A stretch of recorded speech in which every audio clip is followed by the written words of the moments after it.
Welcome back, everybody, to the Running the Back Network's coverage of the 2025 Tour de France. That's right. I am Patrick Ramirez. I'm your host, stand-up comedian, lifelong cyclist, covering every single stage of the Tour this year because I love the Tour. And we're in the thick of the battle right now, talking stage 13. If you haven't subscribed to my channel already, please do so. I personally appreciate it.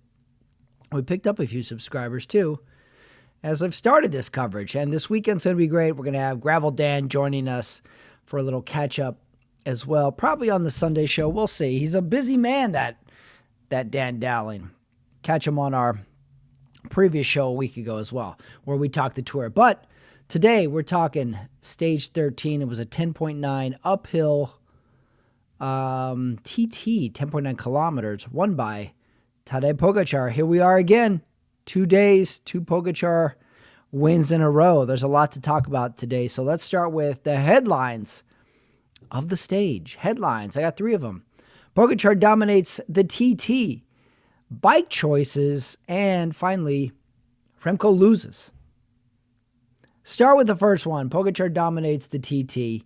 He wins the time trial by 36 seconds over Jonas Vingegaard, a minute 20 over Primož Roglič. And the big loser of the day beat Remco Evenepoel by 2 minutes 39 seconds. Remco finished 12th on the day. So Pogačar dominated the stage. He looked completely in control out there. His warm-up looked good. His setup looked good. And he looked in total control there. Some are starting to make the argument that Jonas did a phenomenal ride to only lose 36 seconds. That's funny that's where we are in the Tour right now. It's when you have someone as great as Tadej Pogačar, it's such a great feat to finish second to him, to only lose 36 seconds. And I kind of agree with it, that Jonas had a great bounce back today and didn't lose that much time. His power was probably phenomenal. And he caught Remco. Jonas did. He was on a great day. Remco was on obviously a bad day. But that's motivating leading up to it. And if the goal becomes with Visma to keep and maintain second, I think they're well within that if Jonas rides conservatively. If he just gives up the drive of staying with Pogačar up these hills that clearly no one else can. But what is it taking out of you, Jonas, to do this? And if your goal is to now go for second, then he's looking like a great feat, a great chance of getting that. So if we are to think that, then the strategy completely changes when Pogačar makes that first attack on an upcoming mountain stage. We will truly have to reassess that because I think Visma needs to start thinking of that. I think they already are, to be honest, that this Tour's first place is lost. And if there's any reason that Pogačar is not going to win this Tour, it's going to be something outside. It's going to be something catastrophic, like a complete bonk, a crash, an illness. And if it happens, great, he'll be there. The last thing they can do is basically what they've done these first 12 stages is try and ride the front. Don't waste your team. They won't do that now because UAE will defend because they have the jersey, but they don't need to do anything to control the race anymore. So the strategy, I think, needs to shift. It needs to shift. I mean, you can't keep fighting for first given what we've seen. So I think these conversations are being had in the Visma world right now. Maybe not with the riders yet, but upper management has to be considering that. It's got to be difficult to consider these things. Okay, headline number 2. Bike choices with a 10.9 kilometer uphill time trial. This brings out all the bike nerd thinking of aerodynamics versus weight versus wheels versus clothing versus helmets. There was good considerations today, and it extended beyond just the GC guys because we saw guys like Lenny Martinez and Luke Plapp riding a regular road bike with a disc wheel. I don't know if I've ever seen that setup before. But I didn't see any road bikes with clip-on aero bars. Is that a thing of the past? Do they not do that anymore? Or do regular road bars not accept aero bars anymore? And does no one manufacture this? Because the the disc wheel on the road bike would make you believe that you care about some aerodynamics. So let's just run down the bike choices for the top 3. We had Tadej Pogačar went with a road bike, albeit his Aero Colnago road bike, and it was completely stripped down. Not only did it not have the glossy paint, it had no water bottle cages, it had no bar tape, but after that, Pogačar's setup was a kind of a regular road helmet. I'm sure it was their Aero version of a road helmet, but basically it was a helmet with no vents. He had a skin suit, and that was about it. And you know what I haven't seen a lot anymore is what happened to shoe covers. I don't think anybody did shoe covers on this TT. Are those gone too? Is it just the Aero sock and you just can wear whatever shoe? Interesting. I just thought of that when rewatching. I was like, hey, no one does shoe covers anymore. Jonas's setup was a complete time trial bike. Not only complete time trial bike, big mushroom Aero hammerhead helmet. He wore it.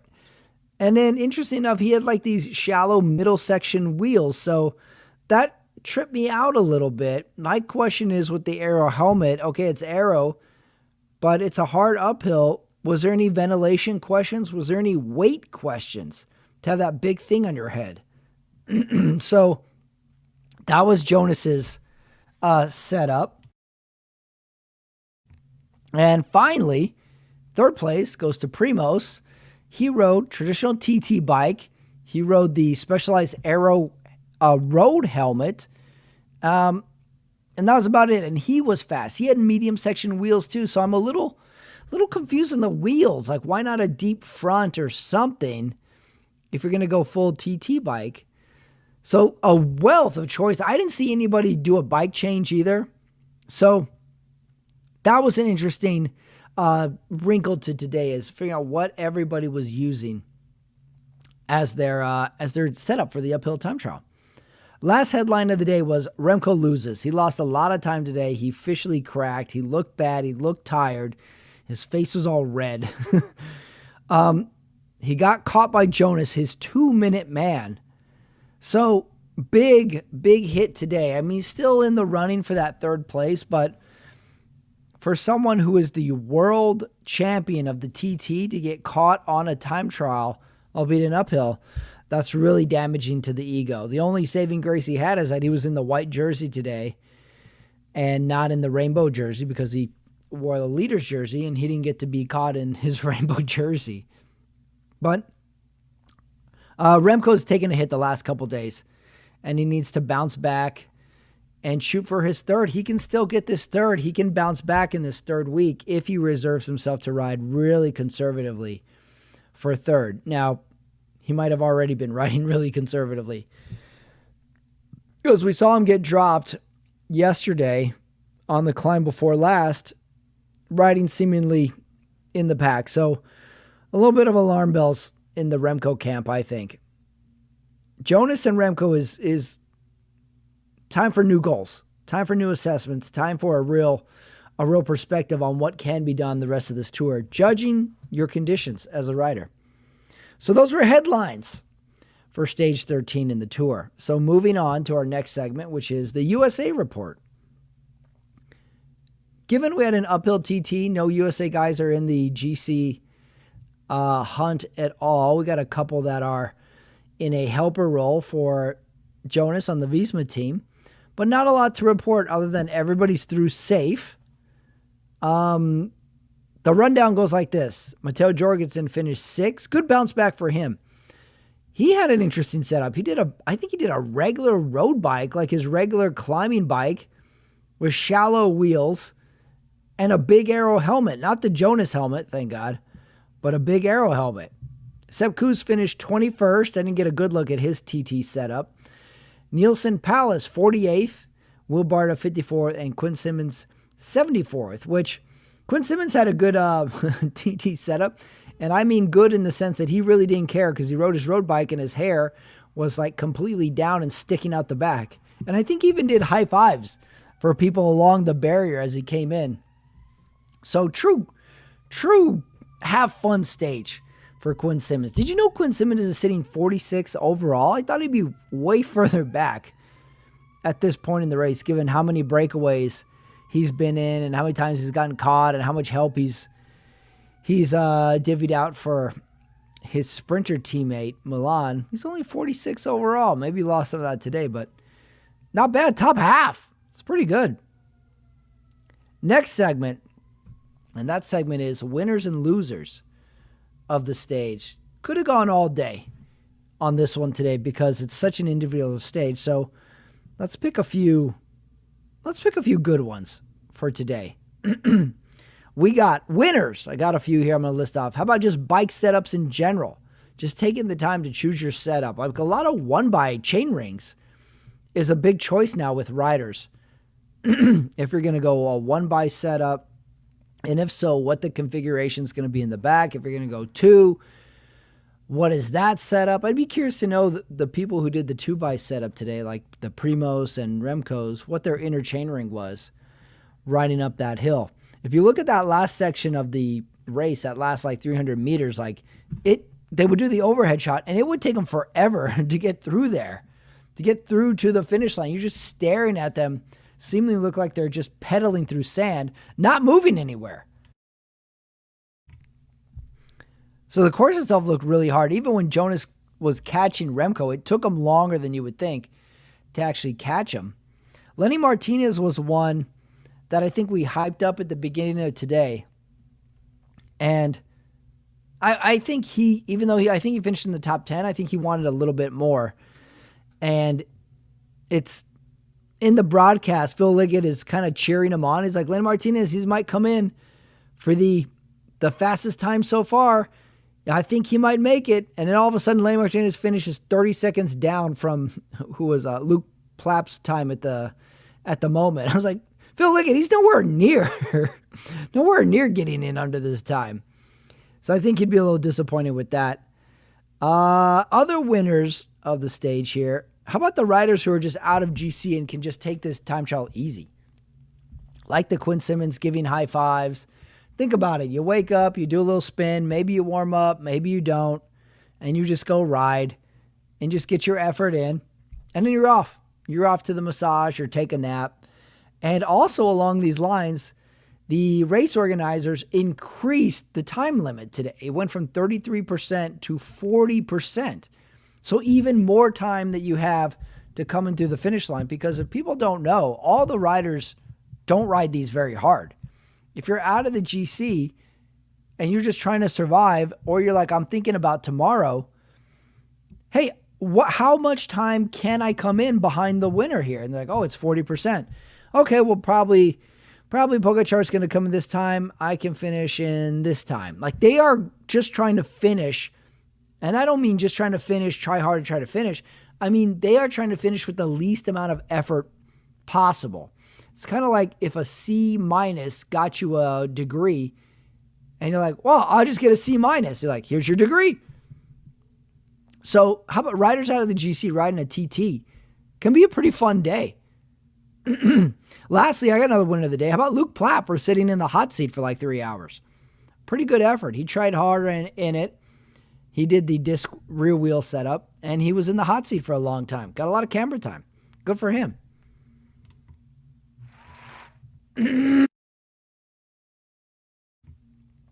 All right, so let's move on. We got losers of the day. Big loser of the day. How about Jonas's helmet? What is with this helmet? We are going to look back on this time in racing, and we're going to just scratch our heads and be like, why were we such dorks? Why did we allow this to happen? What's wrong with us? No wonder people made fun of us on the side of the roads. The helmet is ridiculous. Giro, you got to do something, man. There's got to be something better than this. Some better option than that. All right, big loser of the day was Jonas's helmet, of course. How about other loser of the day? How about Wout van Aert's knee? Did you see this on the broadcast? They zoomed in on one of his knees, and it had this like weird scarring on it. that looked horrendous. It looked like it was really red or kind of blue, and it looked like that knee had been through a meat grinder. It looked like it had been beat up by baseball bats. That was gross. That was a gross close-up, that's for sure. Oh, I forgot one winner of the day as well. I don't know if you caught this. They cut to Pogačar warming up before his TT, and he's like in this little tent with windows. Nobody around him. He just had complete solitude in this plastic tent. Had some fans going. He's on the trainer. Probably had some music going. It looked pretty nice. Pretty nice VIP tent he had going there. I really liked the tent. I could see some people getting mad at the tent, but I thought that was a pretty cool setup. VIP tent for the TT. All right, moving on. So what else do we have today? We got Media GC. I run down the viewership from yesterday's stage from 3 of the biggest YouTube shows covering the Tour de France. So let's go into it. Yesterday was a big uphill stage. So let's see the viewership here from the 3 big ones. We got The Move with Lance Armstrong, Bradley Wiggins, and George Hincapie, which had a great show today covering the TT and got really analytical about numbers and drag from wind and versus uphill, and a dive into Bradley Wiggins' best numbers from the past compared to Pogačar's today, which it's unbelievable how fast Pogačar is going when you dive into the numbers. He's doing estimated 7.5 watts per kilogram up the hill today, whereas back in my youth, 6.4 won you the Tour. Now 7.5 is winning the Tour. So we're going to cover The Move, the Butterfly Effect, and the Lanterne Rouge. So The Move's broadcast on YouTube from yesterday gained 79K views, a big viewership for The Move. The Butterfly Effect show from yesterday, 59K. And finally, the Lanterne Rouge received 37K. Every single show was up yesterday. Big mountain stage. Viewers want to know what their favorites have to say about it. Maybe that's the reason. So reporting tomorrow will be on the TT stage. So let's see how the views go. If they drop, they stay steady, or if we have a new winner in the clubhouse. The Move takes the belt by far today in the Media GC.